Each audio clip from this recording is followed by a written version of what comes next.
Hello bachcho, let us read this given question. So the given question says that a man drags an mkg carrot across a floor by pulling on a rope inclined at an angle theta above the horizontal.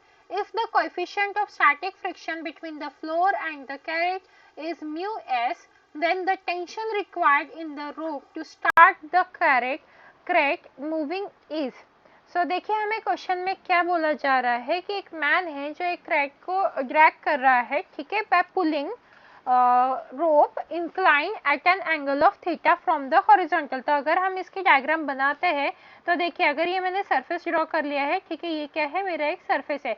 यहाँ पे अगर मैं ये consider करती हूँ तो उन्होंने क्या बोला है, जो मैन है वो इसे पुल कर रहा है, तो कुछ इस तरीके से करेगा पुल, ठीक है, और विद द हॉरिजॉन्टल वो क्या है, थीटा एंगल बना रहा है। उन्होंने बताया अभी हमें कि थीटा एंगल बना रहा है वो with the horizontal. If the coefficient of static friction between the floor and this block is mu S, ठीक है, then the tension required in the rope to start the crate moving is. तो मतलब यहाँ पे जो tension है हमें इस टी की वैल्यू पता करनी है, ठीक है, तो हमें क्या करना है, इस टी की वैल्यू पता करनी है।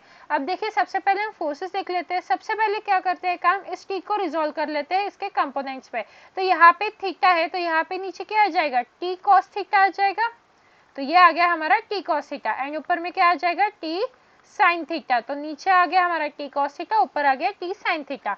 अब ये जो फ्लोर है इसके वजह से एक नॉर्मल रिएक्शन जनरेट होगी, तो ये होगी नॉर्मल रिएक्शन।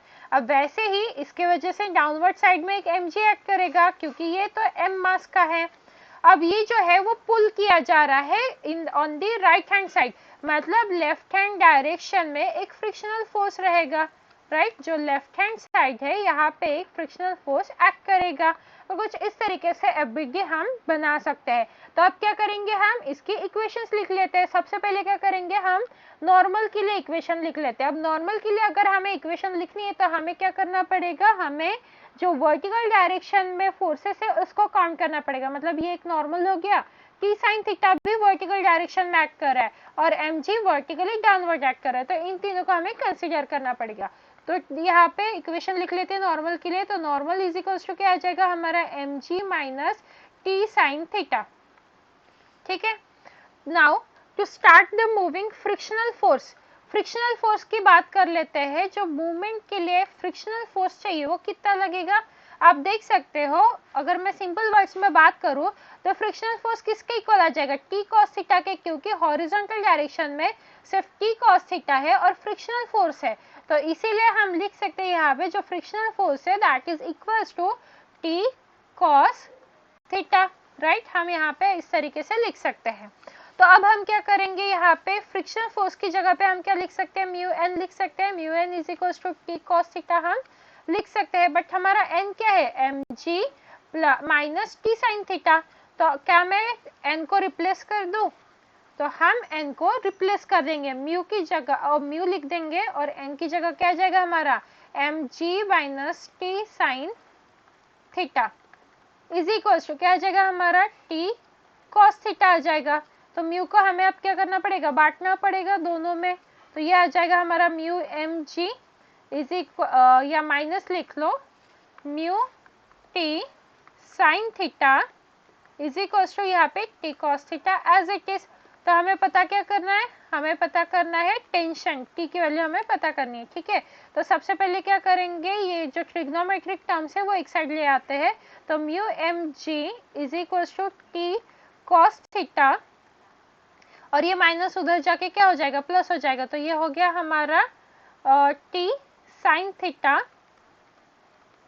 मल्टीप्लाई म्यू, ठीक है, म्यू भी तो था ना इसीलिए। तो अब हम क्या करेंगे, अच्छा यहाँ पे म्यू ना लिखते हुए हम म्यू एस लिखेंगे क्योंकि क्वेश्चन में म्यू एस बोला गया है, तो यहाँ पे हम म्यू एस लिख लेते हैं, ठीक है। तो ये हो गया म्यू एस। तो हमें पता क्या करना है, टी पता करना है। तो हम क्या करेंगे, म्यू एस को यहाँ पे कॉमन ले सकते हैं या एक काम कर सकते हैं, हम डायरेक्ट टी के टर्म्स में इक्वेशन लिख लेते हैं। तो mu S M G is equals to T को कॉमन ले लेते हैं, तो बचा क्या यहाँ पे, cos theta plus mu S sine theta, ठीक है।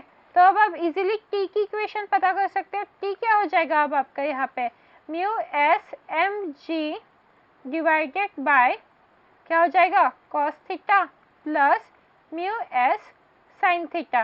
तो हमें क्या पता करना था, टी की वैल्यू पता करनी थी। तो टी की वैल्यू क्या आई हमारी, mu S M G divided by cos theta plus mu S sine theta, ये हमारी वैल्यू आ गई, राइट। तो ये हमारी वैल्यू अब कौन से ऑप्शन से मैच करती है हम चेक कर लेते हैं। तो हमारा ऑप्शन देखिए कौन सा मैच कर रहा है, यहाँ पे आप अगर अच्छे से देखोगे तो हमारा डी ऑप्शन मैच कर रहा है। So correct answer for this is D, that is mu s mg divided by cos theta plus mu s sin theta. So I hope you understood this concept and solution of this question. Thank you.